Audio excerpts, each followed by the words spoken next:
ini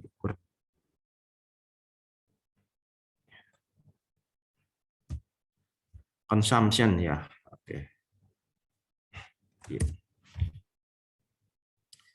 Oke, hari ini kita sudah kelihatan ya, Mas?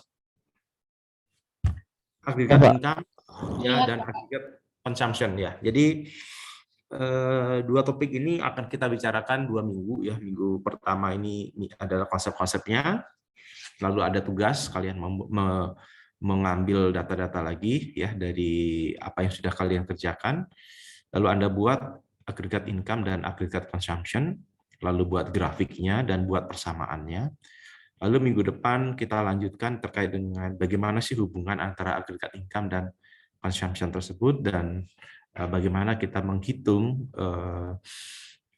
perubahan ya, menghitung perubahan income dan perubahan consumption dan kaitannya dengan makroekonomi.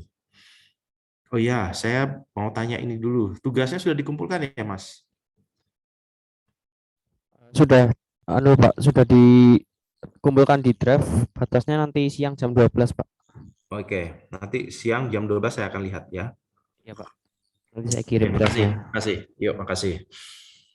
Ya.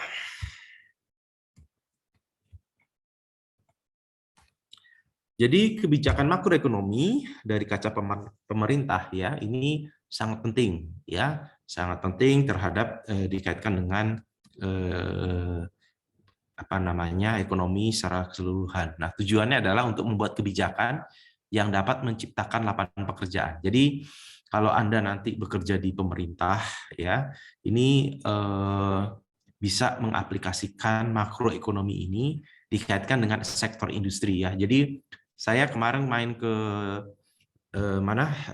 dinas kota itu ada satu ya alumni kita dari TI ya, terus saya juga main ke dinas Magetan itu juga ada satu alumni teknik industri. Artinya alumni TI itu sudah mulai banyak di pemerintahan. Nah, tujuan dari mata kuliah makroekonomi itu menjembatani antara ilmu teknik industri dengan ilmu kepemerintahan. Jadi kalau Anda nanti tertarik di bidang pemerintah daerah, tolong ini dijadiin pegangan Anda ya. Apa sih kaitan teknik industri dengan kepemerintahan? Nah, salah satunya adalah membuat kebijakan yang dapat menciptakan lapangan pekerjaan. Ya. Yang kedua, membuat kebijakan yang dapat meningkatkan volume produksi. Jadi makroekonomi ini secara keseluruhan ini ya, bagaimana menciptakan lapangan pekerjaan, bagaimana meningkatkan volume ya, bukan volumen ya, volume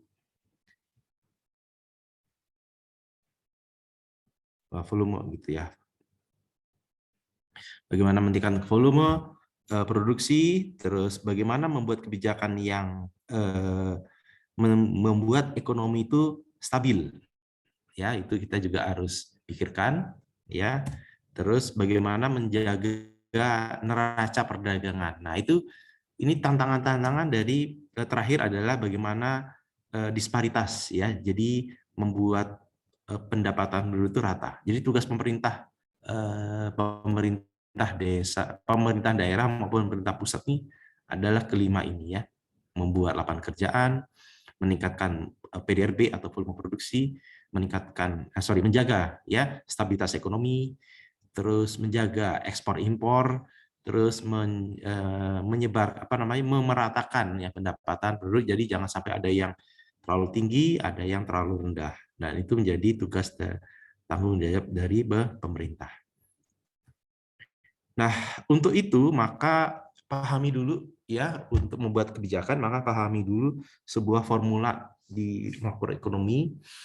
Ya, kalau Anda kemarin bicara mengenai PDRB, di sini PDRB ada dua sisi. PDRB sebagai sektor produksi itu kemarin ada banyak sektor ya, ada perdagangan, ada industri, ada jasa dan sebagainya, ada telekomunikasi. Di sisi yang lain, ibarat mata uang, sisi yang lain adalah PDRB mengenai konsumsi atau belanja. Nah, jadi antara pendapatan dan belanja itu harus imbang. Ya, mata uang itu ya. Sisi kiri adalah produksi, sisi kanan adalah belanja. Nah, sekarang kita mengamati yang belanja. Belanja ini bisa dibagi menjadi 1, 2, 3, 4, 5. 5 ya, 5 sub cabang, sub dimensi. Dimensi pertama adalah konsumsi rumah tangga. Ya, konsumsi rumah tangga artinya uang yang ada itu untuk belanja masyarakat. Jadi kalau masyarakat belanja itu di sini, konsumsi masyarakat. Yang kedua, uang itu digunakan untuk apa? Untuk investasi. Ya, untuk investasi, belanja modal, beli mobil, beli tanah, beli rumah di sini ya. Beli mesin, beli bahan baku di sini. Terus yang ketiga apa nih? Ini tax ya, pajak. Pajak itu untuk belanja pemerintahan, G, government. Jadi G ini adalah government, belanja pemerintah. Terus berikutnya adalah X, ini adalah ekspor. Ya, kalau kita ekspor, kita akan menambah gitu ya. Terus yang kedua adalah mengurangi impor. Ya. Jadi belanja kita kalau mengurangi duit adalah impor. Jadi yang ini sebenarnya ada meningkatkan, tidak ada hubungannya dengan kehilangan uang, tapi kalau di sini adalah kehilangan devisa ya. Kita ini tidak ada hubungan dengan, kalau di sini ibaratnya keluar dari kantong kiri masuk ke kantong kanan. Jadi tidak ada pengaruh terhadap nilai uang. Kalau di sini akan mempengaruhi nilai uang karena kita banyak impor. Ya, di sini ada nilai negatif. Ya, artinya uang kita terkuras untuk membeli barang-barang impor begitu ya. Jadi ada pengurangan PDRB. Nah, ini jadi semuanya adalah net ekspor impor ya, ekspor dan impor. Jadi makroekonomi sering dipakai sebagai instrumen untuk melakukan analisis ya. Untuk analisis apa? Merencanakan ya serangkaian kebijakan yang berkaitan dengan inflasi, tenaga kerja, ya tadi ya tugas-tugasnya pertumbuhan ekonomi, keseimbangan neraca perdagangan, ekspor impor dan pemerataan sebenarnya. Jadi tugas pemerintah itu ada 5 tadi. Terus berikutnya adalah makroekonomi dikaitkan dengan analisis terhadap produsen dan konsumen ya untuk menjaga keseimbangan barang yang ada di sana. Jadi jangan sampai barang tersebut langka sehingga menyebabkan harganya itu naik. Karena kalau harga naik maka ada inflasi. Ya, terus bagaimana mengalokasikan pendapatan untuk memberi produk atau barang jasa yang diperlukan ya. Jadi ini tugas dari pemerintah untuk menjaga semuanya. Nah, jadi kalau kemarin Anda membuka PDRB, tugas itu ada membuka PDRB sektor, maka nanti Anda juga harus mencari namanya PDRB pengeluaran ya. Kalau tadi ada penghasilan atau produksi, kalau ini adalah pengeluaran ya. Jadi sisi yang kanan ya, kiri dan kanan di PDRB.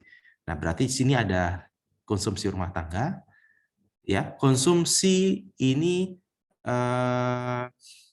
adalah perusahaan non ya, lembaga baik non profit ya, lembaga non profit ya yang berkaitan dengan rumah tangga ya, berkaitan dengan masyarakat. Ini lembaga-lembaga seperti keagamaan, masjid gitu ya, gereja di sini masuk ya, lembaga-lembaga sosial, panti asuhan dan sebagainya di sini.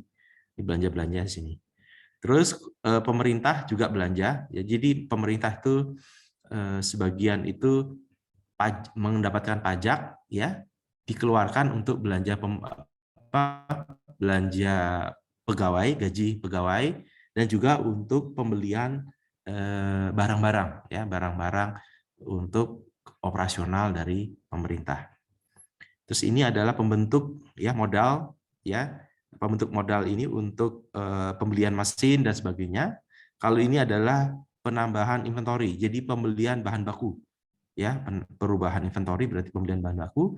Kalau di sini adalah pembentukan modal tetap bruto, ya. Jadi tetap bruto ini maksudnya adalah pembelian mesin, ya pembelian aset, ya investasi di sini. Ya tanah, bangunan di sini. Lalu berikutnya adalah ekspor dan impor. Ya, ekspor dan impor. Ini dilambangkan dengan X, ini dilambangkan dengan M. Ekspor impor. Ya. Nah, kebetulan kalau kita lihat ini kota Surakarta, kita perhatikan Surakarta lebih banyak mengimpor barang-barang dan jasa dari daerah lain. Kita perhatikan ini ya, 15 triliun ya, 15 triliun ini kan juta ya, ini dalam juta juga ya, 15 triliun gitu ya. Kalau ini miliar, oh 15 triliun ya, 15 triliun ya, betul. Ini ya, ini sudah triliun ya, 15 triliun. Ini juta, ini miliar ya, ini triliun. Ini kan dalam juta ya. Jadi 15 triliun itu untuk impor, lalu tahun 2016 impor lagi. Ini harga tetap ya. ADK ini adalah harga konstan. Jadi tidak dipengaruhi oleh inflasi. Jadi ini kita lihat pertumbuhan. Jadi Kota Solo selalu mengimpor barang dan jasa. Jadi Kota Solo bukan kota produksi, bukan kota pertanian, bukan kota industri, tapi kota jasa. Nah, ciri dari kota jasa adalah mengimpor barang. Ya, mengimpor barang, ya baik makanan, pakaian, itu dari daerah yang lain. Lalu mengekspor, ya, ini mengekspor jasa, ya. Kita mengekspor 8 triliun, ya, naik sampai. Nah, ini mengekspor. Terus kita juga menghasilkan ya nih tenaga kerja rumah tangga itu juga belanja sekitar 14 triliun, 15 triliun belanja rumah tangga ya. Dan berikutnya ini luar biasa juga ada investasi masuk ya, investasi masuk atau belanja modal ya, pembuatan jalan ya, buat jalan, jembatan ini 20 triliun ya, 22 dan 21 triliun. Jadi ini mengalami kenaikan, tetapi tahun 2020 ini mengalami anjlok. Kecuali kita lihat di sini ya, yang mengalami turun itu adalah banyak ya, seperti ekspor ya, yang kita ekspor untuk Kota Surakarta ke daerah yang lain itu mengalami penurunan, dan impor itu juga mengalami penurunan ya. Jadi belanja pemerintah belanja barang-barang impor itu turun ya, juga PDRB-nya turun.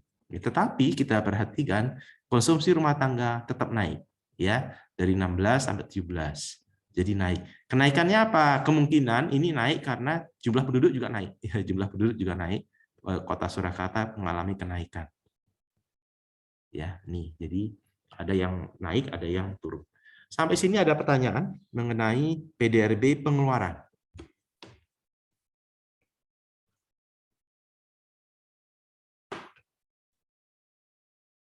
Ada pertanyaan? Arda, ada pertanyaan? Ada?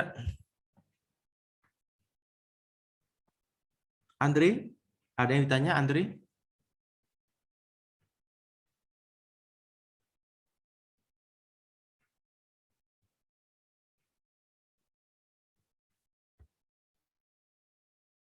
Dari saya belum ada pertanyaan, Pak. Ada? Coba yang keras. Belum ada pertanyaan, Pak, dari Oh, saya. belum ada.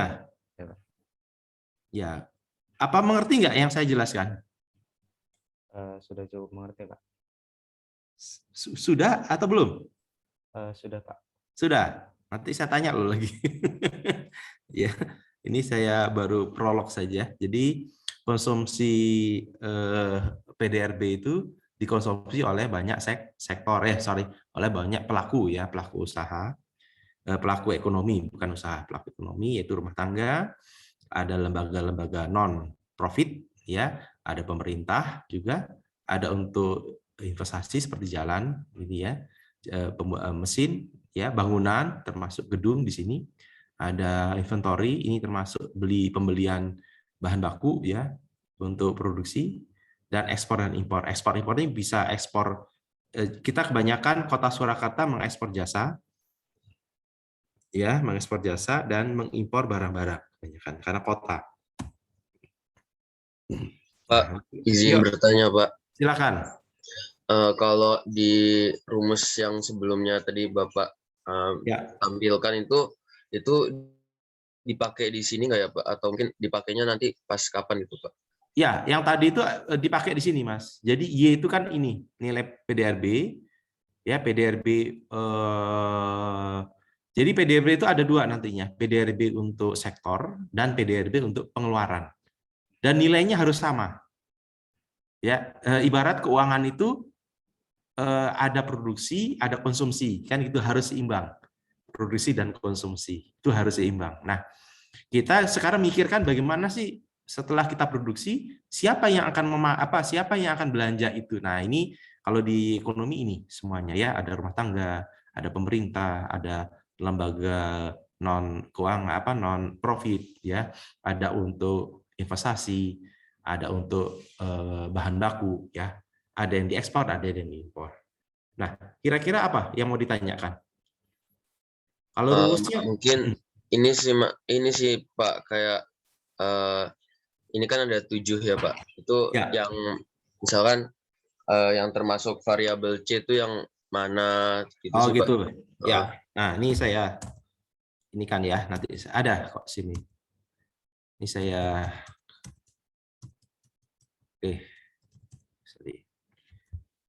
sebentar, saya akan tunjukkan yang C yang mana gitu ya. Nah. Nah.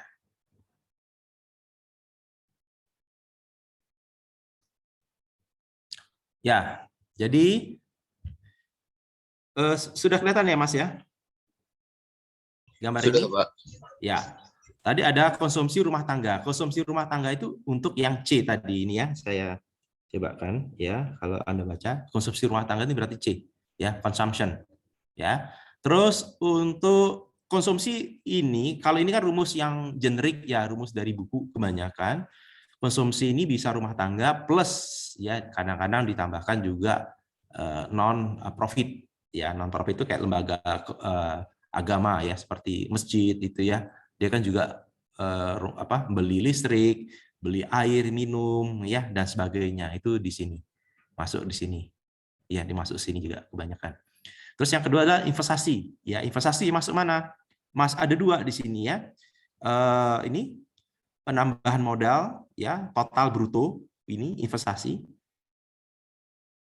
masuk ini, dan perubahan inventory ya. Investasi ini berupa investasi mesin, kalau ini investasi berupa bahan baku ya. Inventory itu bahan baku ya, untuk stok ya. Jadi ada 2 di sini.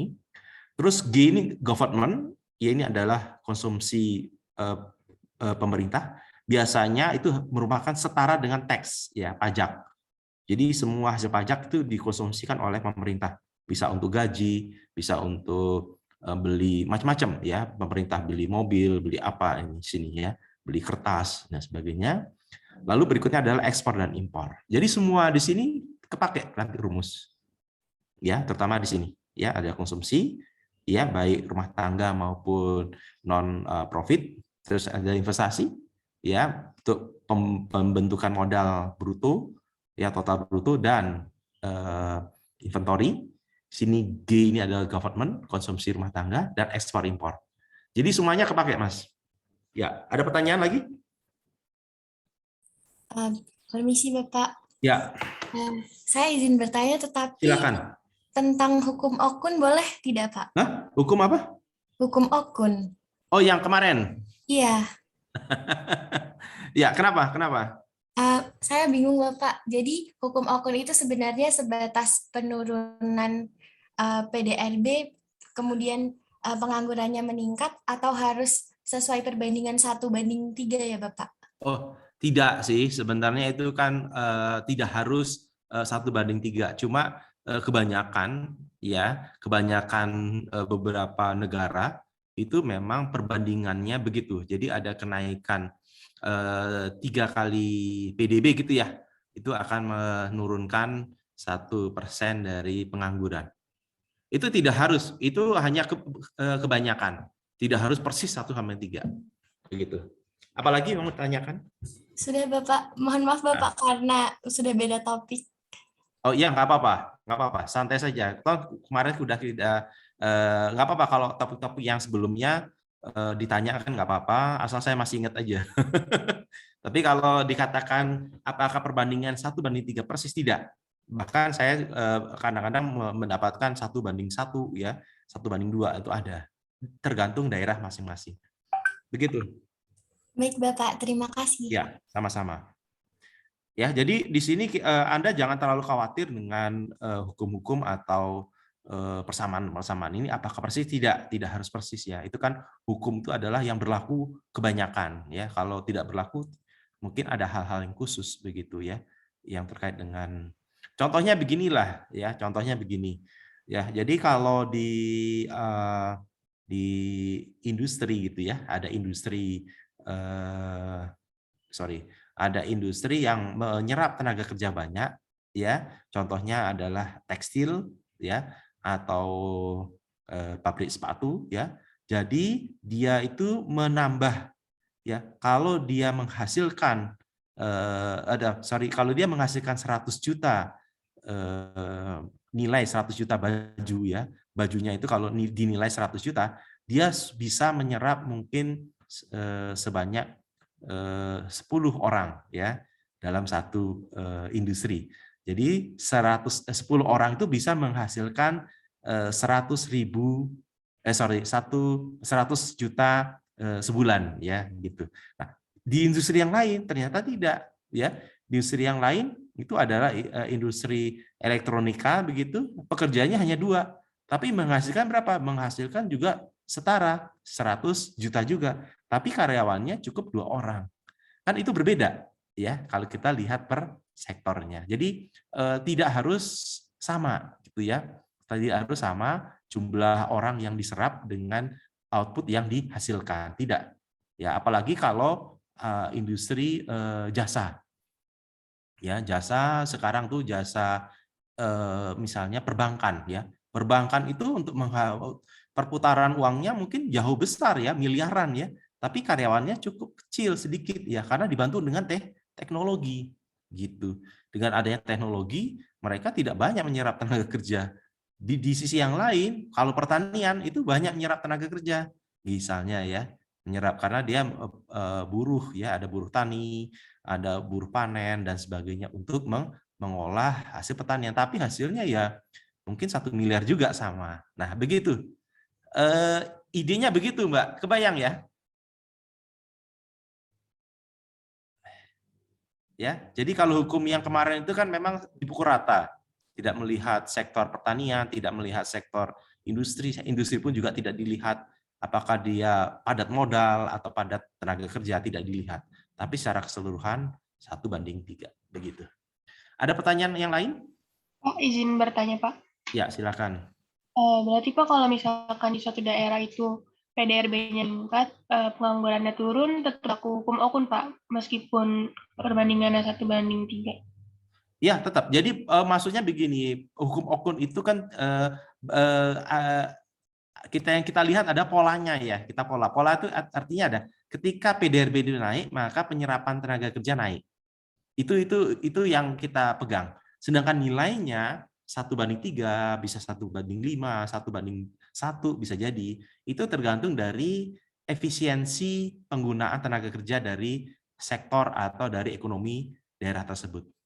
Begitu, Mbak. Terima kasih, Pak. Ya, yang kita lihat polanya ya. Pola itu ada kenaikan sama-sama. Jadi kalau PDRB-nya naik, maka penyerapan tenaga kerja juga naik. Itu pola namanya. Sedangkan angkanya itu tidak harus sama. Karena setiap daerah punya berbeda-beda. Contohnya begini, orang bangun jalan di Indonesia itu banyak tenaga kerja. Sedangkan di Jepang atau di daerah yang lain ya menggunakan mesin yang berat itu buat jalan mungkin orangnya hanya 1 atau 2. Kan tidak bisa dibandingkan ya teknologi yang di Jepang atau di Indonesia, tidak bisa. Begitu. Ya, paham ya? Oke, kita lanjut lagi. Ini sebenarnya menarik ya. Jadi ini dibutuhkan memang ya, dibutuhkan pemahaman bahwa banyak hukum-hukum ekonomi itu adalah hukum-hukum yang disederhanakan ya, pakai asumsi. Ya, asumsi itu menjadi penyederhanaan ya. Tidak ada jadi dia membuat sebuah penyederhanaan sehingga dia membuat sebuah kesimpulan yang generik ya, bisa dipakai dimanapun begitu. Jadi tidak bisa kita pukul rata untuk semua sektor. Oke, kita balik lagi ke tadi.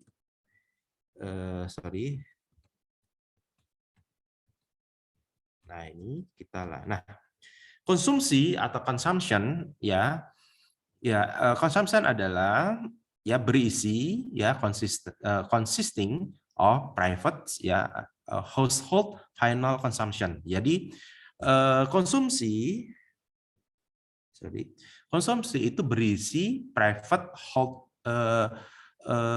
belanja ya, konsumsi personal ya, berisi konsumsi personal dari rumah tangga, household yang akan diserap ya expenditure ya belanja yang akan dibelanjakan di sebuah kawasan ekonomi ya. Jadi artinya adalah pengeluaran ya bisa barang, bisa jasa ya yang dilakukan oleh rumah tangga.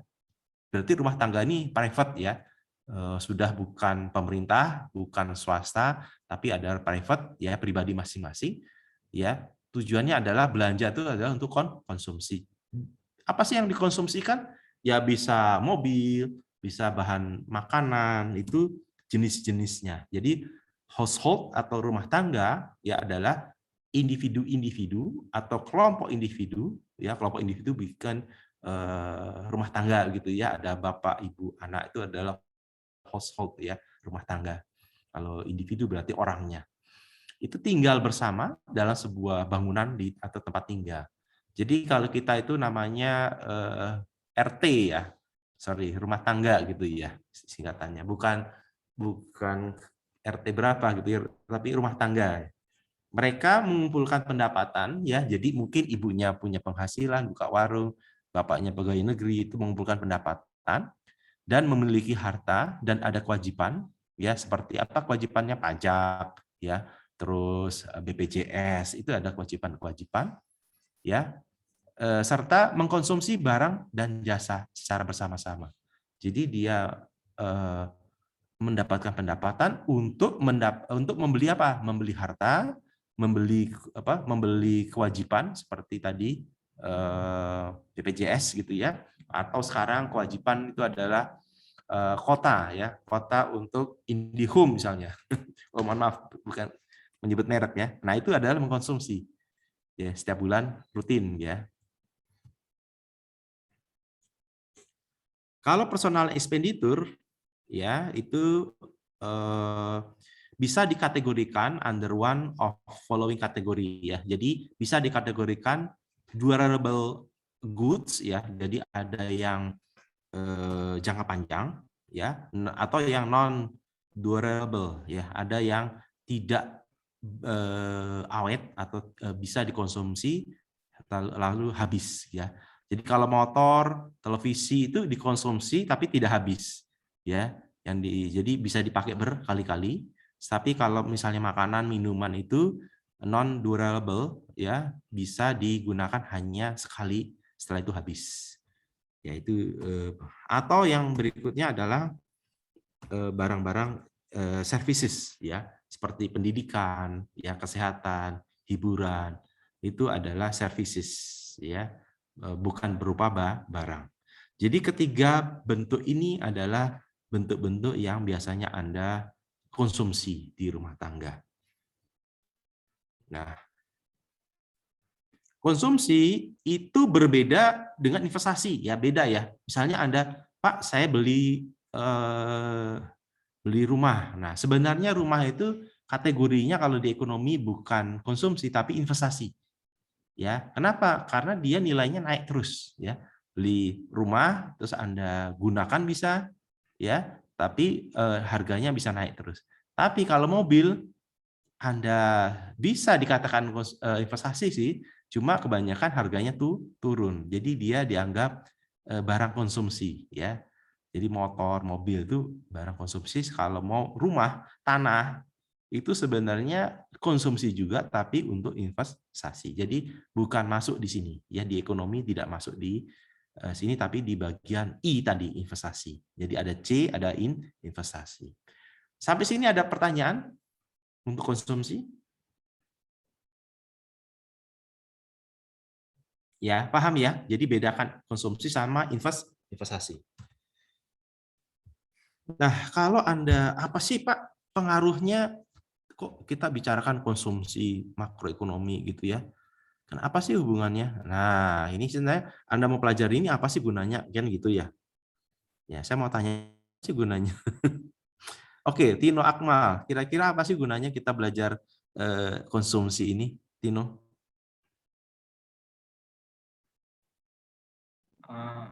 Selamat pagi, Pak. Gimana Pak Ya. tadi, Pak? Kenapa kita belajar mengenai ilmu ekonomi khususnya untuk konsumsi ini? Tujuannya apa ya? Di Ada teknik kayaknya, industri Pak. apa sih manfaatnya?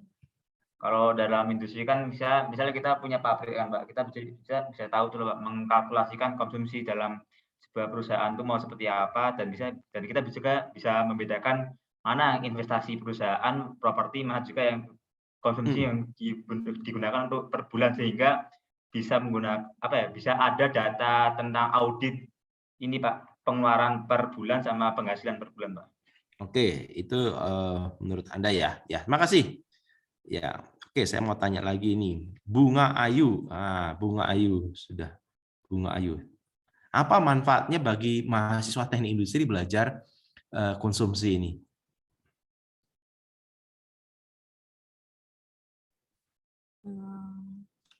Menurut saya Kak Ino tadi sih Pak, buat misal kita maaf apa suara saya terdengar? Ya, jelas. Silakan.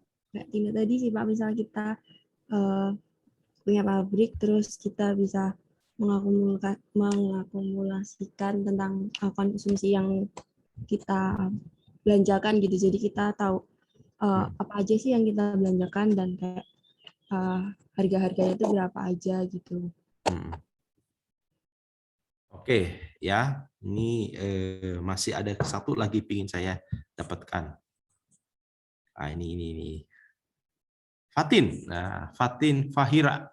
Apa manfaat mahasiswa teknik industri belajar mengenai konsumsi ini? Ya, menurut saya, Pak, manfaatnya kita belajar ekonomi ini karena sebagai manusia aja ya, Pak, ya, kita kan pasti memiliki sifat konsumtif. Jadi kita bisa mempelajari gimana nih cara berperilaku konsumtif dengan baik gitu, Pak, di kehidupan kita. Ya, terima kasih. Jadi menjadi konsumtor. Menjadi pribadi yang tidak konsumtif ya gitu. Oke, ini ya Pak, menurut saya begitu Pak, mohon maaf Pak. Nggak apa-apa, santai saja. Ya, ini ada beberapa istilah ya, istilah-istilah yang di BPJS, BPJS, ya Badan Biro Pusat Statistik gitu ya. Ini ada PKRT gitu ya, itu adalah mencakup pengeluaran ya, pengeluaran seluruh barang ya, baik barang dan jasa. Jadi ini adalah konsumsi rumah tangga ya. Jadi P-nya lupa saya ini ya. Jadi konsumsi rumah tangga mencakup seluruh pengeluaran barang dan jasa ya oleh residen. Jadi residen itu orang yang menempati rumah begitu ya di sebuah wilayah ya, baik yang dilakukan di dalam maupun di luar wilayah tersebut. Jadi misalnya Anda belanja nih, Pak, saya sebenarnya sebulan ini saya sering belanja ke Jogja atau ke Madiun. Karena kan setelah PPKM ini banyak barang-barang atau banyak saya ingin berbelanja ke daerah yang lain. Apakah itu dihitung? Di BPJS dihitung. Di BPS dihitung ya. Dia ada misalnya ada orang Surakarta belanjanya di Jogja atau belanjanya di Surabaya itu tetap dihitung, namanya impor ya. Anda beli di Jogja, Anda impor begitu ya. Karena uangnya mengalir ke Jogja, uangnya mengalir ke Surabaya. Jadi ekspor impor ini adalah antar wilayah, bukan ke luar negeri ya. Tapi ini antar wilayah. Namanya PDRB. Karena ini kan PDRB ya, wilayah. Ya, wilayah kabupaten begitu atau kota. Ya, domestik ya. Jenis-jenis barang yang dikonsumsi diklasifikasikan menurut wah ini saya nggak tahu, ini singkatannya adalah classification of individu bla bla bla, ini ketutup ya. Nanti Anda cari di unduh gitu ya di BPS ya. Ini Nah, BPS setiap 5 tahun sekali, ya di tahun 2019 itu ada sensus nasional. Sorry, bukan 5 tahun, 3 tahun sekali. Kalau sensus ekonomi 3 tahun sekali, Susenas 3 tahun sekali, kalau sensus penduduk 5 tahun sekali. Nah, setiap 3 tahun sekali pemerintah wajib melakukan sensus ekonomi. Jadi semua penduduk, ya khususnya untuk pelaku usaha itu disensus, ya supaya apa? Mendapatkan gambaran real ekonomi 3 tahunan, ya 3 tahunan di sensus semua. Beda dengan sampel, ya. Kalau ini sensus, jadi semua bidang ekonomi harus disurvei, harus ditanyakan, dan ini ada dapat gambarannya. Nah, ini sangat bermanfaat bagi teknik industri, ya. Karena apa? Hasil dari Susenas kita ingin mendapatkan gambaran, ya, apa saja sih yang mereka belanjakan. Nah, belanja makanannya gimana, belanja minumannya apa, ya, belanja pakaiannya bagaimana, belanja rumah apa, furniture apa. Supaya apa? Anda memahami potensi pasar, ya. Jadi tujuan dari materi kuliah PIE adalah membekali mahasiswa teknik industri untuk memahami potensi pasar satu sektor. Misalnya Anda bergerak nanti di industri pakaian jadi dan alas kaki. Berapa sih potensi ekonominya? Nah, kan gitu ya. Atau Anda bergerak di industri furniture, ya, atau barang-barang rumah tangga. Berapa sih orang se-Indonesia belanjanya untuk furniture? Anda tahu potensinya. Ya, jadi tujuannya itu, ya, kita belajar makroekonomi itu ingin memahami salah satunya adalah pola belanja penduduk Indonesia atau pola belanja penduduk dunia. Ya, bisa. Di dunia itu berapa sih yang dibelanjakan uang untuk furniture? Berapa sih yang dibelanjakan untuk pakaian jadi? Tujuannya apa? Ya, saya kan ingin masuk di dunia itu. Berarti potensinya terlalu besar. Sangat besar, peluangnya sangat besar. Nah, itu yang harus Anda cermati di sini, ya. Jadi paham ya, tujuannya adalah untuk memahami berapa potensi pasar dari masing-masing sektor yang Anda geluti nantinya. Ya, ini tadi catatan, ya. Lembaga non profit rumah tangga, ya, lembaga non profit rumah tangga melayani rumah tangga itu seperti ada organisasi sosial, profesi, buruh, ya, termasuk agama juga di sini, olahraga, termasuk rekreasi, politik, termasuk ternyata sini termasuk politik ya sini ya, non profit.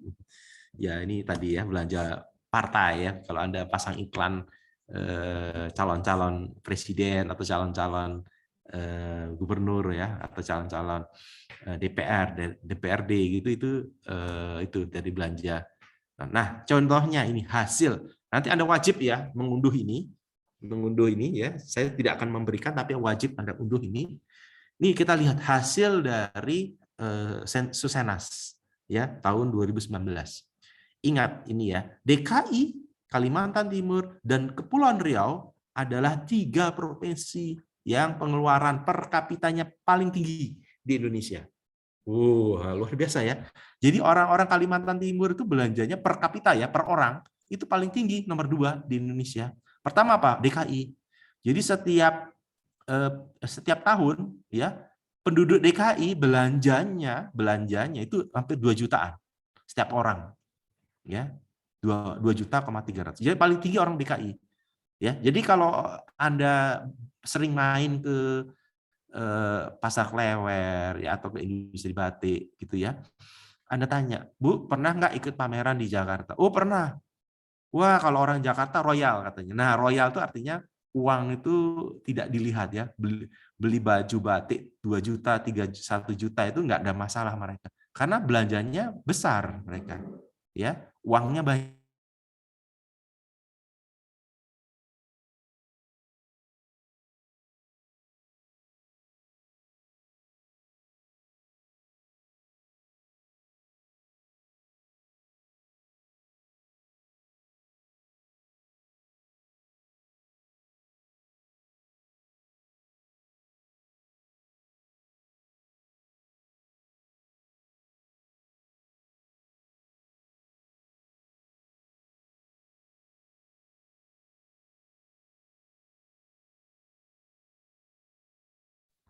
Mohon maaf Pak, suaranya tidak terdengar itu Pak.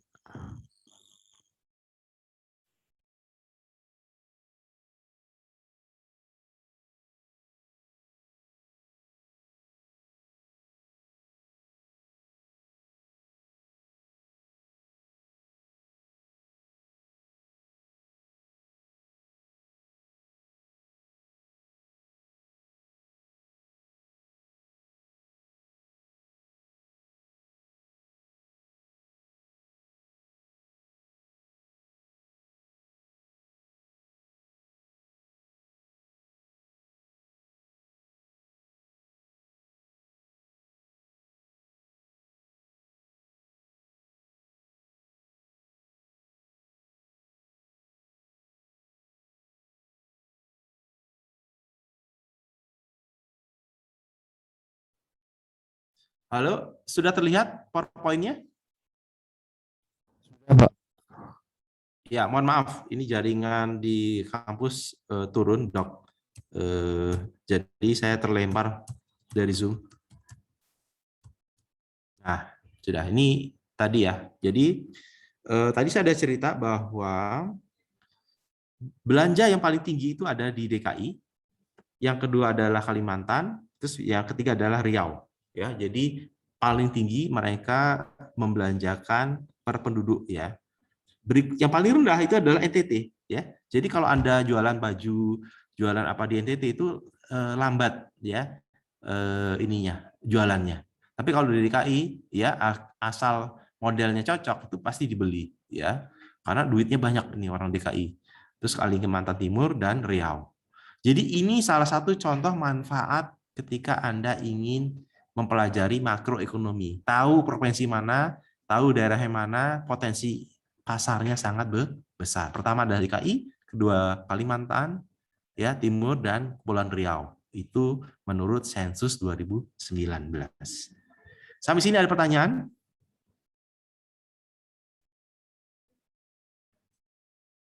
Ya, nah kalau Anda ingin melihat hasilnya yang real, ini lihat ya, DKI itu tinggi sekali. Ya, kalau ini kita bagi menjadi subsektor ya. Ini non food, misalnya belanja bukan makanan ya, expenditure. Kalau tadi kan total. Ya, kalau ini non food itu DKI itu tinggi ya. Jadi dari 2 juta sekian itu untuk non foodnya saja untuk yang bukan makanan itu sudah 1.300.000. Ya, jadi makanannya tadi sudah sekitar 1 jutaan. Jadi orang DKI untuk makan saja 1 juta sekian. Nah, yang non food itu 1.300.000. Ya, Kalimantan Timur juga masih tertinggi untuk bukan makanan non food ya, expenditure per kapita. Ya, jadi luar biasa ya manfaat dari data BPS ini, dan saya mewajibkan Anda untuk Nah, di sini ya banyak ya sektor-sektor yang lain ya. Di sini adalah pola belanja yang bukan makanan. Jadi ya kelompok pengeluaran bukan makanan terbagi menjadi beberapa nih ya, seperti untuk rumah ya, untuk barang dan jasa, pakaian ya, untuk alas kaki ya, untuk macam-macam ya, termasuk untuk pesta, untuk upacara dan sebagainya, ini non makanan. Ya. Ya, jadi yang paling rendah adalah NTT ya, masih tetap NTT. Jawa Tengah kita lihat hanya 500.000 rupiah per kapita per orang. Ya, DKI 1.300.000. Jadi orang DKI hampir 3 kali lipat ya dari orang Jawa Tengah belanjanya. Ya, untuk non makanan. Ya. Oke, saya mau tanya dulu ini. Ya. Safeli Afnan, ya. Kamu tinggal di mana, Safeli? Saya tinggal di Temanggung, Pak. Ya, Temanggung. Jawa Tengah ya kamu ya.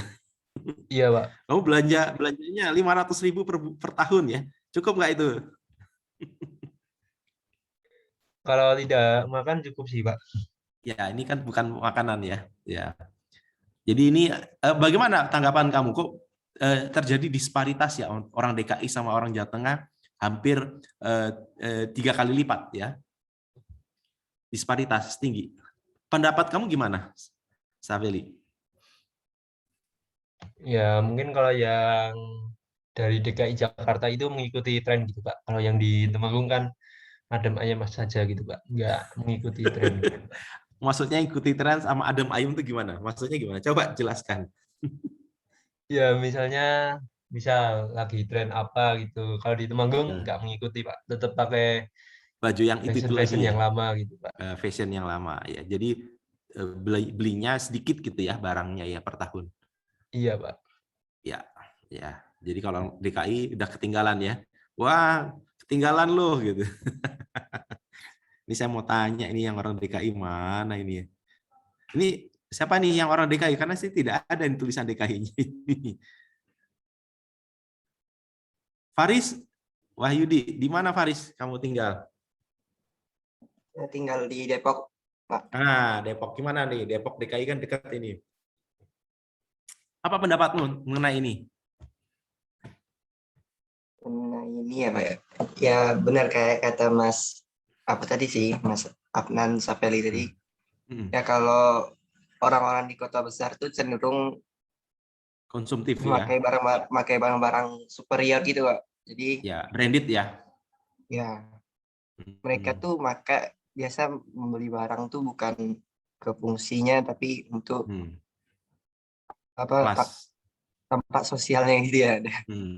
Oke. Ya ini salah satu penyebab ya.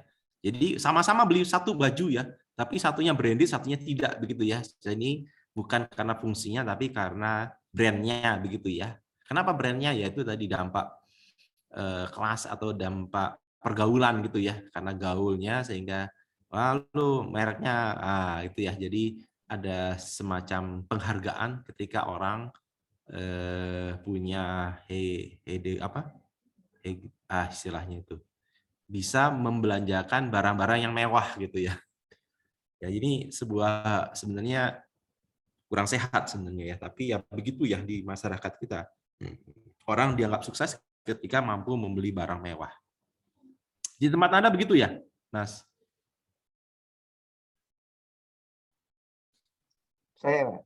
Ya, enggak di tempat sekeliling Anda, bukan Anda, saya nggak nanya. Iya, kalau beberapa teman saya ya, ini kan biasanya anak-anak Universitas Indonesia, anak UI, biasanya kan gitu. Emang iya, benar. Iya, oke.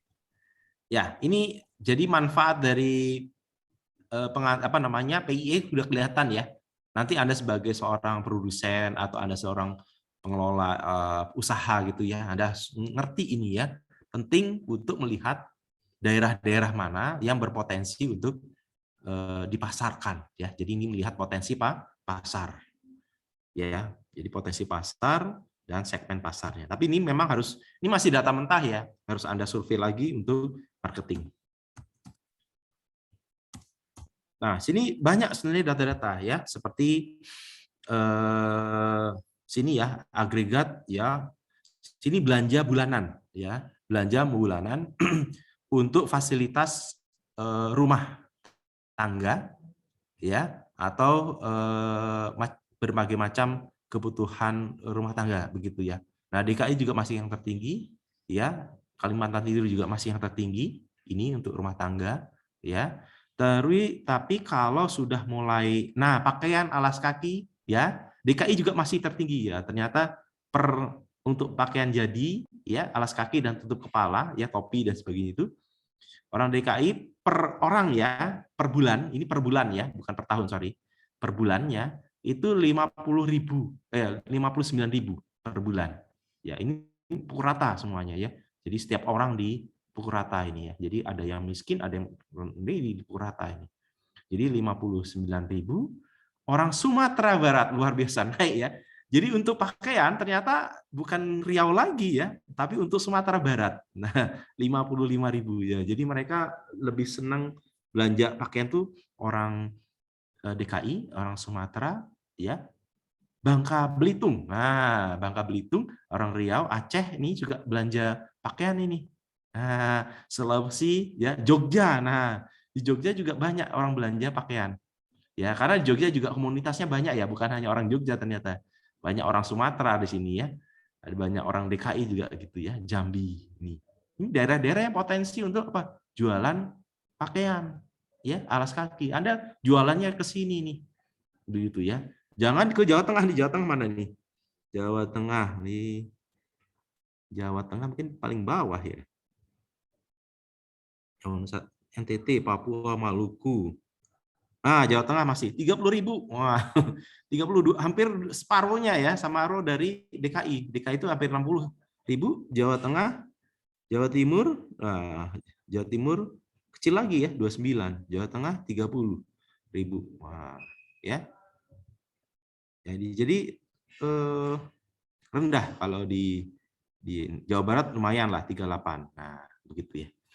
Jadi kalau Anda jualan di Sumatera, terus di Riau ya, Aceh, Sumatera Barat, itu termasuk daerah-daerah yang potensi gemuk untuk jualan pakaian dan sebagainya. Jadi per sektornya ada ya. Jadi Anda jangan khawatir ya, ini sangat bermanfaat bagi melihat potensi pasar di Indonesia. Begitu. Oke, saya mau tanya ini. Apriliana Novi, kamu daerah mana, April? Saya daerah Tuban, Jawa Timur, Pak. Ya, Tuban. Nah, gimana pendapat kamu untuk pakaian ini kok Jawa Timur malah lebih rendah ya dari apa pendapat kamu untuk belanja pakaian?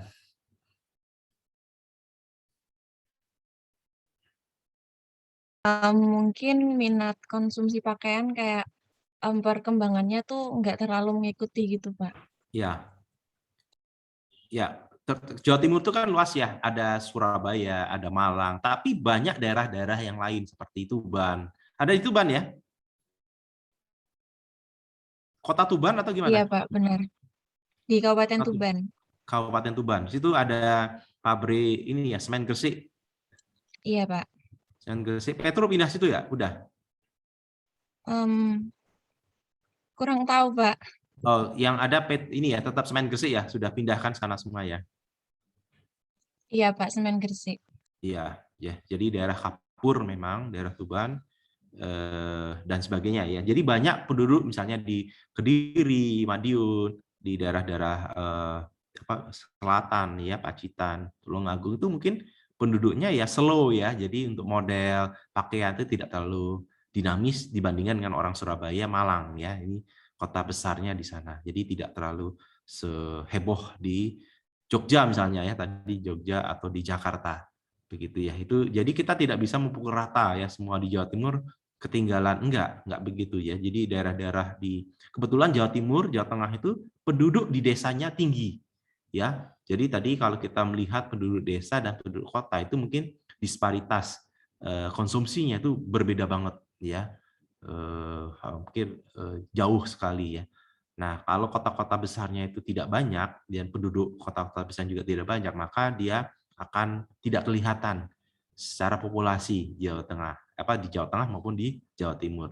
Apalagi Jawa Barat ya. Jawa Barat itu juga seolah rendah, padahal di Kota Bandung tinggi ya. Karena memang penduduk di daerah-daerah Bandung ya tidak terlalu banyak ya terkait dengan model. Tetapi kalau di Riau ya penduduknya mungkin tidak banyak ya. Di Riau ini banyak penduduk yang Riau atau Aceh, Sumatera itu banyak orang pendapatannya tinggi, ya mereka hidup juga di daerah-daerah yang perkotaan kebanyakan ya. Jadi konsumsi untuk pakaian mungkin menjadi butuh gitu ya tinggi. Ya ini salah satu ya. Terus berikutnya adalah bulanan apalagi nih ya. Nih barang-barang yang mudah makanan dan sebagainya, durable ya, goods. Nah ini Bangka Belitung ya, ternyata paling banyak Bangka Belitung, Jogja ini juga tertinggi. DKI malah turun ya, mana DKI ini malah 80.000 ya untuk barang-barang yang durable. Sedangkan barang-barang yang ini untuk upacara ya, upacara atau untuk seremoni Bali. Ini Bali luar biasa. Ya kita tahu ya, penduduk Bali itu memang banyak upacara-upacara. Misalnya ada untuk buat canang ya, untuk membuat ngaben, untuk macam-macam ya upacara kuningan, galungan. Terus mereka membuat banten atau canang dan sebagainya itu, maka belanja untuk upacara dan sebagainya, seremoni ya itu sangat tinggi. Ya, Bali ya. Berikutnya ada Jogja. Itu juga tinggi karena ada budaya di sini. Nah, jadi ini pola-pola belanja ini harus Anda cermati untuk potensi pasar dari produk-produk Anda nantinya di industri. Jadi ketika Anda mempelajari makroekonomi, pelajari juga mengenai ini konsumsi ini. Ya, masing-masing sektornya. Ya, ada pertanyaan sampai sini? Pak, izin bertanya, Pak. Ya, silakan. Ini apa ada hubungannya, Pak, antara grafik-grafik yang ada di sini dengan UMR yang berlaku di daerah kita masing-masing?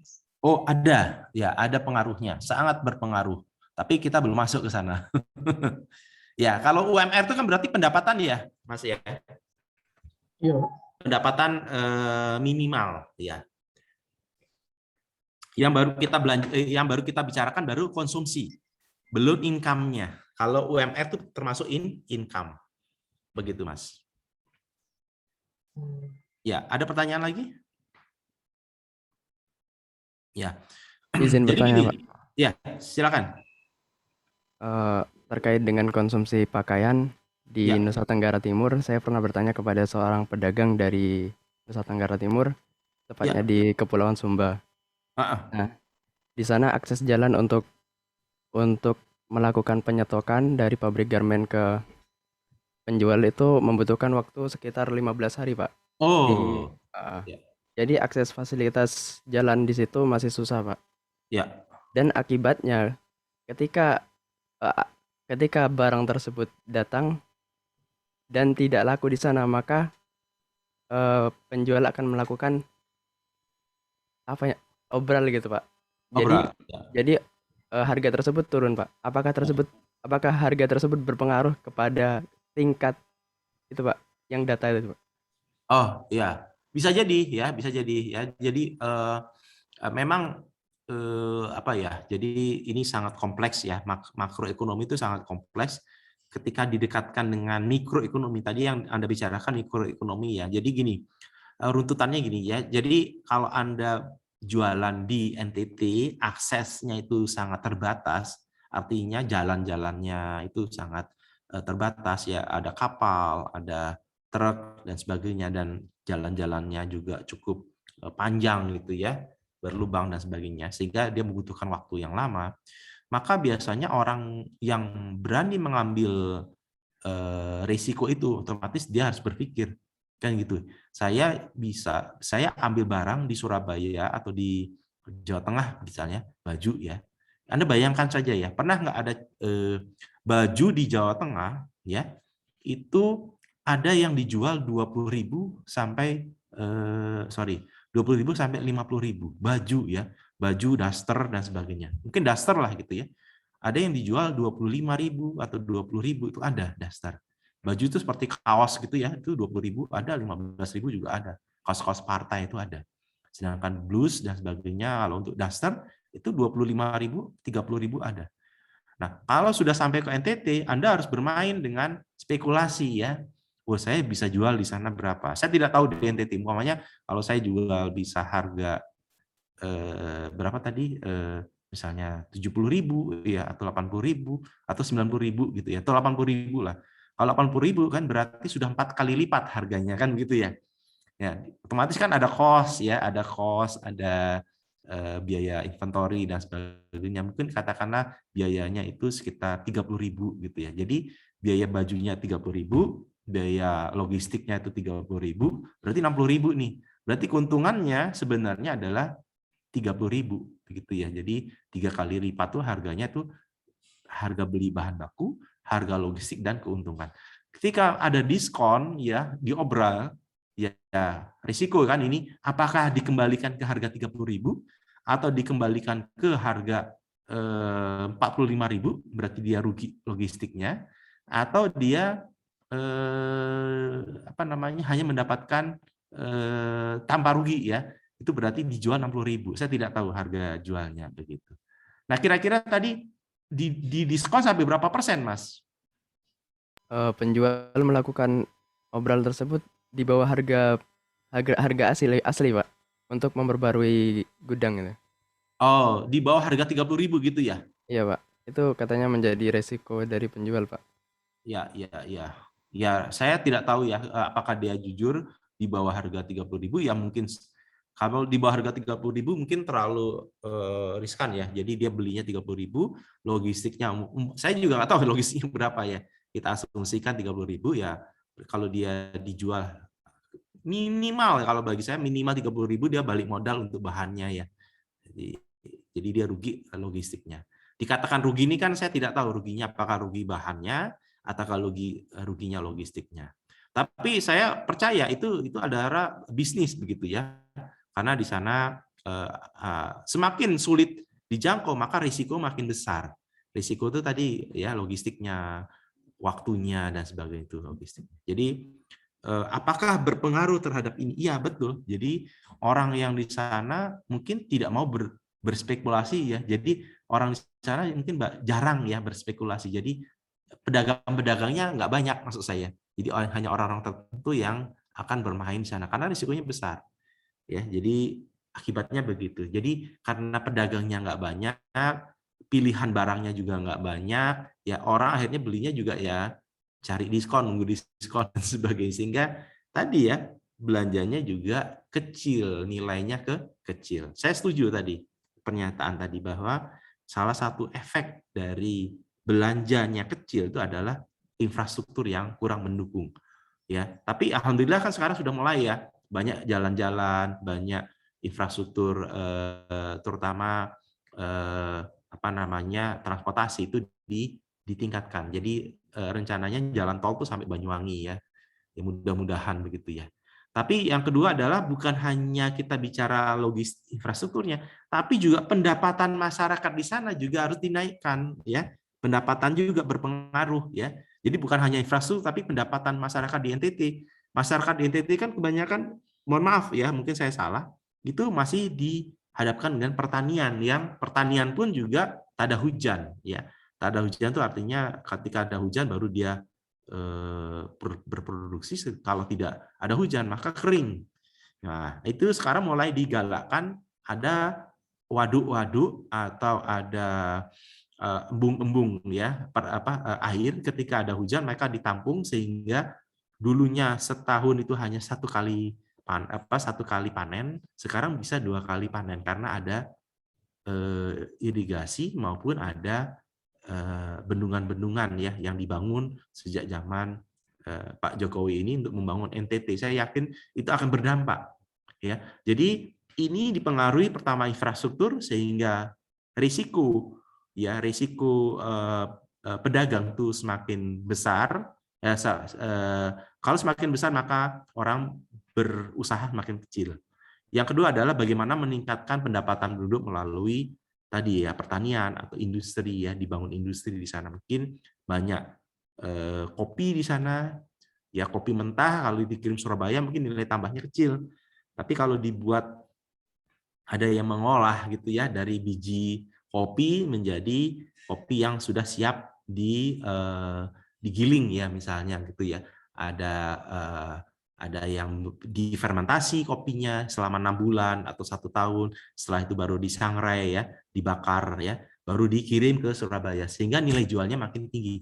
Nah, pabrik kopi ini dibutuhkan di sana supaya nilai tambah pendapatan dari penduduk naik. Kalau pendapatan naik maka pola belanja juga bisa dinaikkan. Begitu, Mas.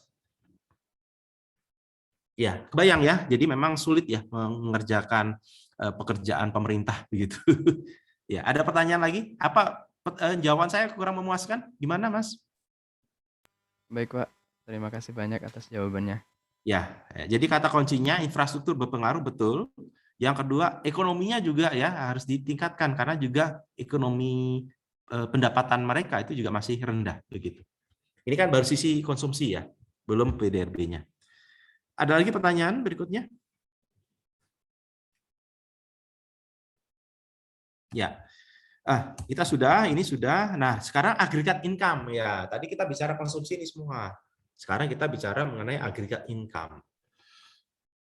Agregat income adalah total semua pendapatan ya, total is the total ya dari semua income ya di bidang ekonomi, ya, tapi tidak dimasukkan dalam inflasi atau tidak yang tidak termasuk inflasi, tidak termasuk pajak dan berbagai macam double accounting, ya. Jadi tidak boleh terjadi double pembukuan dan sebagainya. Jadi semua pendapatan yang dicatat dibersihkan dari inflasi dan pajak. Jadi pendapatan dikurangi pajak itu adalah netnya dan tidak dipengaruhi inflasi, berarti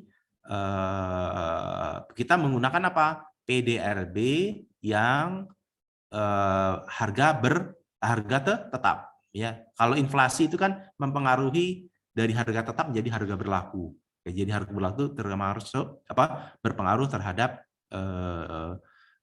inflasi berpengaruh terhadap harga berubah, ya, harga pasar, ya. Tapi kalau harga tetap itu sudah dikurangi inflasi. Nah, agregat income, ya, itu adalah bentuk dari GDP yang sama dengan agregat konsumsi, ya. Jadi agregat income Y tadi sama, sebenarnya equal, ya. Equal sini artinya setara, ya, sama dengan agregat konsumsi, expenditure, ya, plus net profit yang ditambahkan profit. Agregat income di bidang ekonomi, ya, biasanya digunakan secara luas, ya, dalam bentuk berbagai macam tema, ya, atau dalam bentuk berbagai macam kebutuhan. Ya, jadi ini bisa juga diukur dengan berbagai macam rumus. Nah, ini salah satunya, ya, GDP, ya, dengan menggunakan pendapat ini, ya. Ada beberapa buku, ya, yang menggunakan rumusnya adalah pendapatan agregat adalah kompensasi atau pendapatan, ya, kompensasi atau pendapatan karyawan, ya, penduduk, ditambah pendapatan sewa, ditambah pendapatan bunga, ditambah laba perusahaan, ya, ditambah pendapatan pemerintah dikurangi subsidi, ya. Jadi ini adalah pendapatan agregat semuanya. Ya, pendekatan lain dihitung dengan, nah, ini ada lagi pendekatan yang lain, ya, itu adalah pendapatan agregat itu sama sebenarnya adalah karena pendapatan penduduk itu biasanya untuk konsumsi, ya. Jadi kita bisa menggunakan pendekatan konsumsi, ya, ditambahkan dengan saving, itu tabungan, ditambahkan dengan pajak, ya. Jadi semua pendapatan dari penduduk itu biasanya dibelanjakan untuk konsumsi, ya, baik barang, ya, maupun jasa, ditambah kalau kelebihannya uang itu di saving, di tabungan, saving, ya, tabungan, atau sebagian untuk bayar pajak. Nah, ini adalah pendapatan agregat. Ya, S ada tabungan rumah tangga dan T ada pajak bersih. Ya, pajak, ya, bukan pajak bersih, ya. Jadi pendapatan bersih sebenarnya pajak. Nah, karena itu kita akan mengenal namanya rumus ini, ya. Ini E adalah employee income, ya, B adalah business owner income atau laba, ya, business owner karena dia menjadi pemilik dari bisnis. Misalnya Anda punya kos-kosan, ya. Anda punya kos-kosan, maka Anda bisa mendapatkan pendapatan dari sini. Atau rental income, ini sewa, ya, sewa gedung, sewa bangunan, ini termasuk sini, rental income tuh ini, ya. Ya, menyewakan mobil, menyewakan gedung, menyewakan kos-kosan di sini, ya. Atau Anda punya deposito di sini, ya, interest income, ya, pendapatan interest. Ya, atau Anda sebagai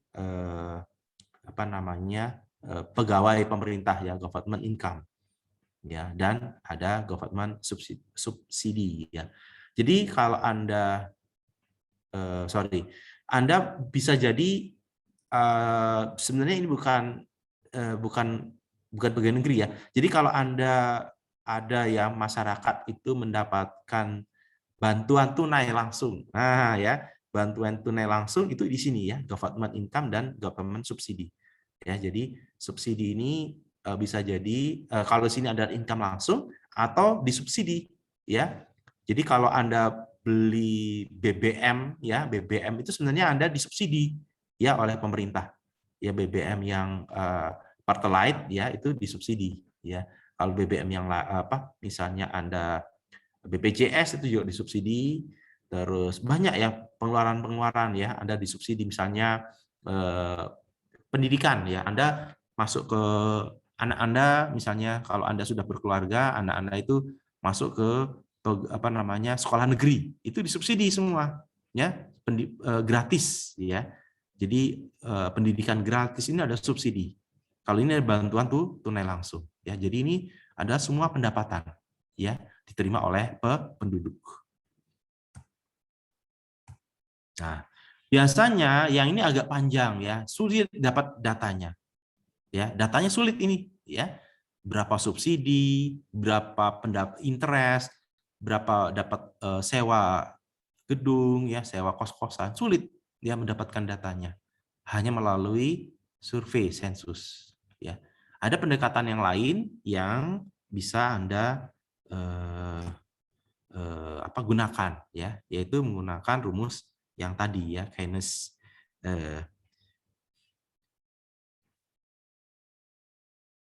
Ini kok agak income. Nah, di sini nih ya, Keynes ya. Ini pendekatan yang lain itu adalah menggunakan, nah sini ya. Jadi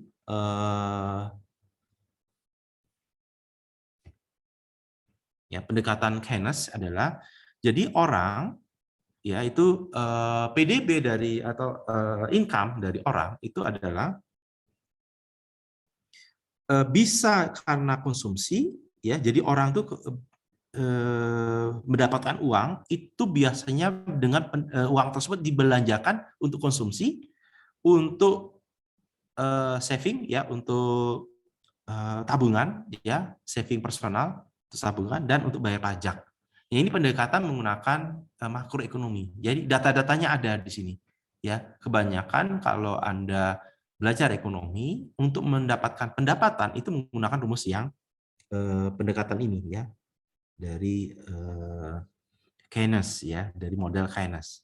Ya, jadi daripada Anda mengumpulkan berapa sih yang ditabung, berapa sih dapatkan interest income ya, tabungan bunga deposito, terus dapatkan sewa pajak, sewa bangunan, itu sulit ya dapatkan datanya. Maka pendekatan yang lain menggunakan pendekatan konsumsi ya dari Keynes. Jadi konsumsi ditambah saving ditambah tax. Saving itu apa? Nah, saving itu ya untuk agregat ya, karena ini agregat ya. Saving itu bisa diambil dari sini ya. Kita lihat ya. Ini kan rumus Y sama dengan C ya, tambah I tambah G tambah X kurang M. Di sisi yang lain ini pendapatan menurut Keynes itu pasti dibelanjakan hanya 3 ini. Konsumsi, tabungan, dan tax. Ingat ya, tax. Nah, padahal kita tahu G sama dengan tax. Ya, G sama dengan tax. G sama dengan tax, ya. Berarti kita bisa coret ini, ya. Ya, Y1 sama dengan Y2, ya, ini Y1, C, I, G, X kurangi M, sama dengan C plus S tabungan plus tax. Nah, G ini sama dengan tax, berarti kita coret. G sama dengan tax kan sama. Terus yang kedua adalah konsumsi sama dengan konsumsi kan gitu ya. Berarti kita coret ya. Konsumsi kita coret, G kita coret nih ya, karena sama kanan dan kiri. Berarti sisa apa? Sisa tabungan tabungan ya sama dengan ya investasi ya plus ekspor dikurangi impor, atau disederhanakan ya, ini I-nya dipindah ke sini, tabungan dikurangi investasi ya, sama dengan ekspor dikurangi impor, atau ini kita balikkan ya. Jadi tabungan adalah investasi ditambah ekspor dikurangi impor. Jadi ini kita sudah punya rumus makroekonomi sebagai tabungan. Yang kedua adalah pendapatan ya. Yang ketiga konsumsi. Nah, dari sini kita sudah bisa bermain nih, mengolah rumus-rumus. Ya. Nah, untuk mengolah rumus ini kita harus paham dulu mengenai hipotesis mengenai teori dari Keynes. Ya, Keynes ini adalah bapak makroekonomi ya. Dia yang membuat fondasi dasar bagaimana formula atau bagaimana sebuah makroekonomi itu digerakkan dengan sebuah hukum-hukum yang dasar ya. Nah, hukum dasar yang salah satunya yang sering digunakan adalah hipotesis pendapatan absolut ya, absolute income hypothesis namanya, dari Keynes ya. Keynes mengatakan dalam ya hukumnya ya, hukum hipotesis pendapatan absolut ya, bahwa ya ini asumsi ya, dengan asumsi bahwa orang berpikir logis ya. Jadi untuk mempelajari hukum-hukum ekonomi semua harus berpikir logis ya. Hukumnya adalah konsumsi seseorang ya atau masyarakat itu secara absolut ditentukan oleh tingkat pendapatannya ya. Jadi kalau pendapatannya naik maka konsumsinya naik. Kalau pendapatannya turun, maka konsumsinya turun. Itu hukumnya. Ya, meskipun ada faktor yang lain yang juga mempengaruhi, tapi di sini diasumsikan tidak berpengaruh. Ya, jadi faktor lainnya apa? Gaya, ya, style, ya, atau budaya itu juga berpengaruh, tapi di sini diabaikan. Ya, jadi yang mempengaruhi konsumsi itu hanya tingkat pendapatan. Ini hukum pertama dari Keynes ya untuk konsumsi. Ya, maka hukum berikutnya ada tiga postulat ya, tiga postulat atau subnya dari hukum. Pertama adalah konsumsi meningkat ya, konsumsi meningkat apabila pendapatan meningkat. Nah, ini hukumnya dari Keynes ya. Akan tetapi besarannya peningkatan itu tidak sebesar peningkatan pendapatan. Ya, jadi pendapatan naik maka konsumsi juga naik. Tapi kenaikan pendapatan itu tidak sejalan dengan kenaikan dari konsumsi karena ada batasan ya dari Keynes ya, yaitu kecenderungan mengkonsumsi atau marginal. Istilahnya marginal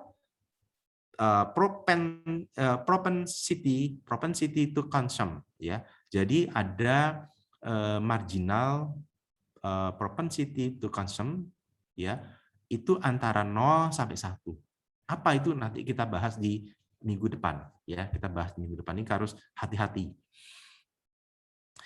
Dan pula besaran konsumsi ini biasanya selalu di atas 50% dari perubahan pendapatan. Jadi orang biasanya bermain di atas 50% ya. Jadi kalau dia naik pendapatannya itu sebesar 100%, maka yang dibelanjakan untuk konsumsi biasanya antara 50% sampai 1. Ya.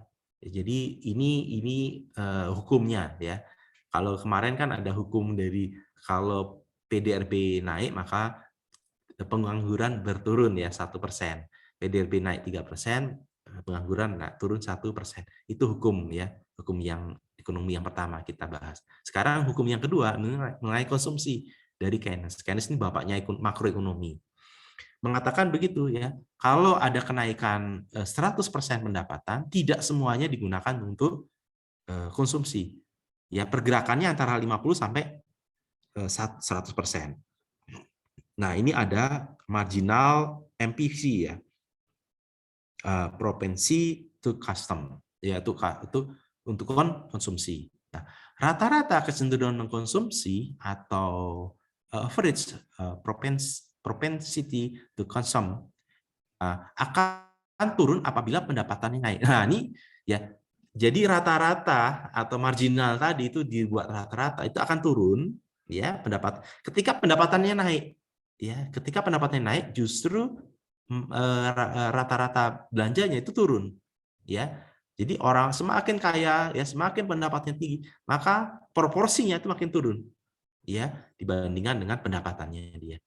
Karena peningkatan pendapatan selalu lebih besar daripada peningkatan konsumsi, sehingga setiap kenaikan pendapatan pasti akan dibuat tabungan ya. Jadi kalau Anda pendapatannya naik, maka sebagian dibelanjakan untuk konsumsi, sebagian dibelanjakan untuk tabungan. Nah, ini pola yang umum. Ini logis ya. Maka tadi ada hipotesis hipotesisnya berlaku ketika berpikir logis. Orang akan menabung, ya, tujuannya untuk masa depan. Karena masa depan itu tidak pasti, ya. Orang sekarang naik pendapatannya, minggu depan belum tentu naik, ya. Bisa jadi turun pendapatannya sehingga dia buat tabungan. Maka orang juga berpikir selain konsumsi juga ada tabungan. Dengan demikian dapat dibuat satu pernyataan bahwa setiap peningkatan pendapatan, ya, rata-rata pasti cenderung akan menabung yang semakin tinggi, ya. Orang semakin banyak tabung pendapatannya akan semakin untuk nabung. Nah, kalau nabung itu kan nggak ada batasan. Nah, inilah dasar kenapa semakin orang semakin pendapatnya tinggi, korupsinya juga semakin tinggi. Kenapa? Ya karena perutnya kan sudah kenyang nih, ya. Tapi dia korupsinya untuk apa? Bukan untuk makanan lagi, bukan untuk baju lagi, bukan untuk garasinya udah penuh nih, ya. Lemarinya udah penuh nih, perutnya juga udah penuh ini, kulkasnya udah penuh. Tapi uangnya apa? Untuk ditabung. Jadi nggak ada batasan. Tabungan kan nggak ada batasan. Ya, investasi nggak ada batasan. Jadi semakin gajinya tinggi, korupsinya makin tinggi, ya itu, ya, karena tidak ada batasan. Ya, uangnya untuk apa? Untuk tabungan ternyata. Nah, itu ya. Jadi ini dasar kenapa kok orang ditambah gajinya tinggi, korupsinya juga tinggi gitu ya. Ini asumsi saya gitu ya. Ya, ini kita buka dulu ya. Ini sampai jam berapa ya, Mas? Kalau boleh tahu ini sampai jam berapa? Jam 9.30 sampai ya? 9.15, Pak. Oh, sampai 9.15. Ya, mohon maaf. Ini karena banyak hal-hal yang harus didiskusikan. Oke, saya mau tanya dulu ke Putra Abdul. Putra Abdul Wahid. Nah, kira-kira pernyataan ini setuju nggak nih Kainos ini ya? Ketika orang banyak pendapatan, ya, untuk konsumsinya melambat itu loh, kenaikannya melambat, tapi sebagian untuk nabung. Betul nggak ini pernyataan ini? Menurut saya setuju, Pak, masih relevan dengan kondisi masyarakat pada umumnya. Ya, ketika seorang itu mengalami peningkatan pendapatan, ya, maka akan berbanding lurus dengan peningkatan konsumsi dan peningkatan yang ditabung. Ya. Akan tetapi jumlah yang tabung itu biasanya lebih besar, Kak, karena memikirkan dampak ke depannya. Ya. Nah, akibatnya kalau orang dikasih gaji tinggi bisa korupsi nggak? Bisa nambah, Pak? Bisa korupsi nggak? Nambah korupsi nggak? Bisa jadi, karena karena kan perutnya udah kenyang nih, bajunya udah penuh karena nih, ketika apa ya? mobilisasinya udah penuh kan gitu ya. Konsumsinya udah penuh ini, sudah mentok nih korupsi. Tapi kan artinya gajinya kan untuk tabungannya tidak ada batasannya yang tabungan, Pak. Iya, makanya itu. Sehingga mengalokasikannya ke tabungan. Jadi percuma ya gajinya naik tinggi tetap korupsi ya. Ya, Pak, tapi semoga tidak ada yang seperti itu. Iya. Ya kan, makanya kan orang loh kok bisa ya udah gajinya tinggi tapi korupsinya juga tetap ngalir ya. Yaitu tadi sebenarnya mentalnya ya. Mentalnya bahwa orang itu tidak bersyukur, orang itu tidak membatasi apakah halal dan haram kan gitu ya. Jadi sebenarnya bukan kembali ke gaji. Saya sih nggak setuju ya kalau gajinya dinaikkan pasti korupsinya hilang, tidak. Karena orang bukan hanya untuk konsumsi kan, tapi orang untuk nabung juga dan investasi. Jadi berpikirnya sampai ke sana mereka. Jadi tidak ada batasan. Ya, jadi ini ya. Jadi ujung pangkalnya udah kebaca ya. Jadi secara logis betul naik pendapatannya, konsumsinya naik, tapi mulai melambat. Ya. Kok melambat? Ya mereka sudah beralih ke investasi atau tabungan. Dan tabungan dan investasi tidak ada batasan. Ya orang mau nabung berapapun dia nggak ada batasan. Tapi orang konsumsi ada batasan ya. Jumlah anaknya hanya 3, ada 4 untuk sekolah ya segitu-gitu aja. Untuk makan ya segitu-gitu aja. Untuk pakaian segitu-gitu aja. Jadi tidak ada batasan. Pasti konsumsi ada batasan. Tapi kalau tabungan tidak ada batasan. Nah itu tambahan dari saya untuk mengatakan Keynes ini harus ditambahi lagi. Korupsi itu tidak bisa dibatasi dengan pendapatan yang tinggi. Hanya bisa dibatasi oleh mental dan tiang agama menurut saya. Begitu ya. Enggak. Nah, ini kan gini ya, pendapatan adalah determinan ya, pembatas ya, faktor penentu dari konsumsi. Ya. Ya. Faktor yang lain dianggap tidak berarti. Nah, ini ya. Jadi menurut saya pendapatan merupakan determinan, jadi faktor penentu dari konsumsi. Sebenarnya ini masih faktor yang lain dianggap tidak berarti ya. Contohnya adalah ini mengabaikan faktor-faktor yang lain ya, seperti orang itu berbelanja bukan karena model atau desain atau apa, tapi dia dipengaruhi oleh pendapatan. Ini sebenarnya hukum batasan ya, batasan yang supaya berlaku semua ini. Hukum 1 dan 2 ini berlaku, maka hukum yang ketiga harus ditetapkan bahwa penentu utama untuk konsumsi itu hanya pendapatan, bukan yang lain. Yang lainnya apa? Di asumsi tidak ada. Contohnya adalah, dia bergaul dengan orang kaya, maka pendapatan biasanya konsumsinya lebih tinggi karena harga merek barangnya juga mahal. Ini di sini diabaikan faktor-faktor itu. Ya, ini adalah hukum dari Keynes ya. Jadi paham ya bahwa hukum Keynes itu banyak batasan. Nah, ini hukum Keynes ya. Hukum Keynes yang tadi itu dibatasi oleh ini ya. Jadi konsumsi itu dipengaruhi oleh konsumsi sebelumnya ya, dan ditambah dengan pendapatan ya. Faktor yang lain diabaikan. Jadi dipengaruhi oleh konsumsi otonomos itu adalah apa? Nah, otonomos itu adalah otonomos adalah tingkat konsumsi yang tetap orang tuh kebutuhan dasar ya. Jadi walaupun pendapatannya 0, tetap dia membutuhkan namanya barang ya, kebutuhan dasar seperti makanan, tempat tinggal, dan kesehatan. Itu pasti ya. Ya, pasti itu ya. Jadi walaupun pendapatannya rendah, pendapatannya tinggi, tapi ini tetap ya menjadi kebutuhan dasar. Ya. Jadi kalau tadi dikatakan, Pak, apakah sama dengan UMR? Nah, inilah ya, orang membicarakan UMR itu ini. Otonom, kebutuhan paling minim. Ya, kebutuhan dasar untuk makan berapa, untuk tempat tinggal berapa, kos-kosan ya, untuk perawatan kesehatan berapa. Ini adalah yang paling minim ya orang. Ya, ditambah sedikit untuk eksternalitas ya. Ini sedangkan yang lain ini adalah pendapatan dari pendapatan disposable. Nah, pendapatan disposable itu adalah take home pay, yaitu biaya yang tersisa dari pekerja ya setelah dipotong pajak dan asuransi. Jadi pendapatan disposable atau take home pay yang kita istilahkan adalah pendapatannya dia ya, pendapatan sebagai karyawan dikurangi pajak, dikurangi asuransi ya, seperti atau jaminan pensiun dan sebagainya. Jadi ini adalah disposable ya. Dan ini adalah rumus dari Keynes ya untuk menghitung berapa sih yang dikonsumsi dari sebuah penduduk atau dari kumpulan penduduk.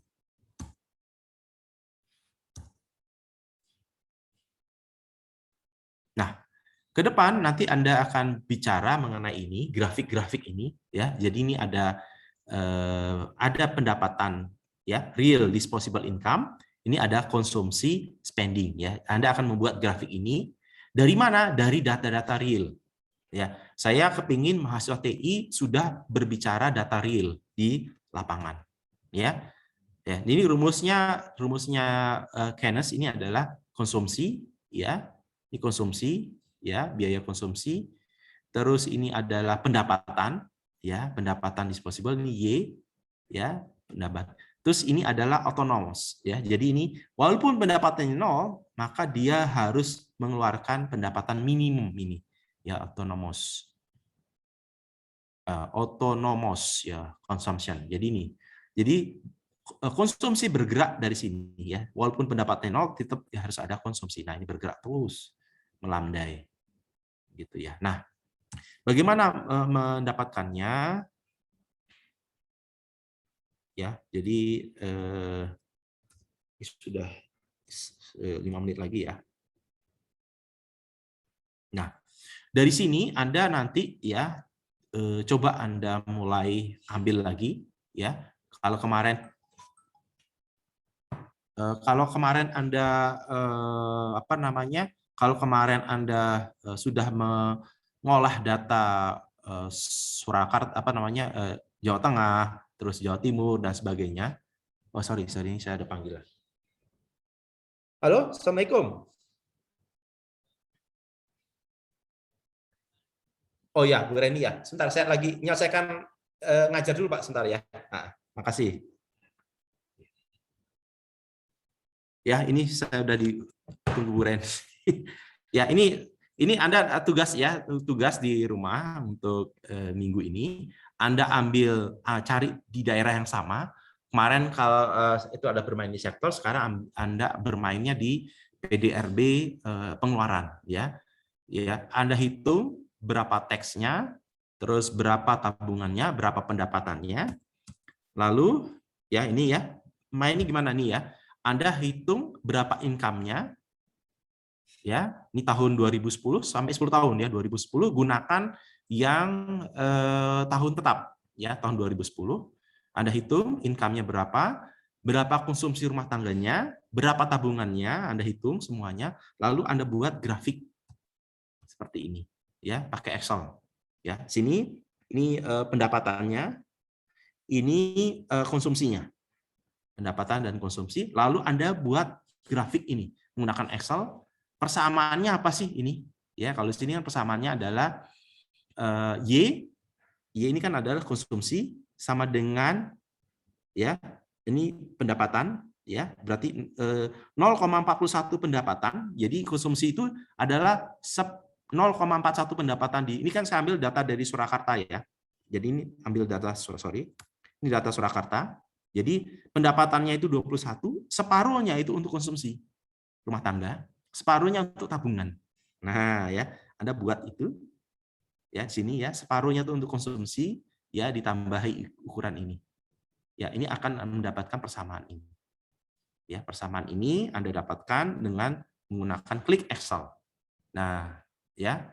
Jadi tugas yang kedua adalah Anda juga buat ini persamaan ini ada pendapatan, income, lalu ini tabungan. Ya, grafik yang kedua adalah tabungan. Jadi yang pertama adalah X-nya itu adalah pendapatan, Y-nya adalah income, terus yang kedua adalah pendapatan dikeluarkan adalah saving, ya, tabungan. Begitu ya. Oke, karena waktunya juga sudah pas 9.15, saya juga ada ditunggu rapat di fakultas, maka sebelumnya saya bisa ini enggak ya untuk untuk laporan absen. Coba videonya dinyalakan semua.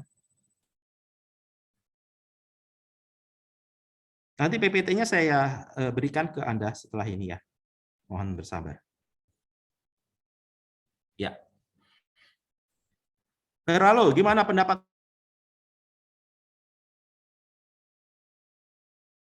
materi hari ini? Pendapat gimana, Pak? Ya, pusing nggak? Ngerti nggak? Lumayan pusing, Pak. Banyak rumusnya daripada yang kemarin. Tapi bermanfaat nggak kira-kira? Manfaat, Pak. Apa? Manfaatnya apa? Terutama yang konsumsi tadi, Pak, bisa mengetahui potensi pasar gitu, Pak. Ya, nanti mudah-mudahan Anda bisa manfaatkan sebagai ini ya, bahan untuk di perusahaan, atau Anda kebayang ya ternyata makroekonomi itu ada manfaatnya begitu ya. Oke semuanya, sampai ketemu minggu depan ya. Tolong tugasnya mulai dikerjakan hari ini. Saya akan pantau di minggu depan insyaallah. Terima kasih. Assalamualaikum warahmatullahi wabarakatuh. Saya pamit dulu karena udah ditunggu rapat ya. Makasih.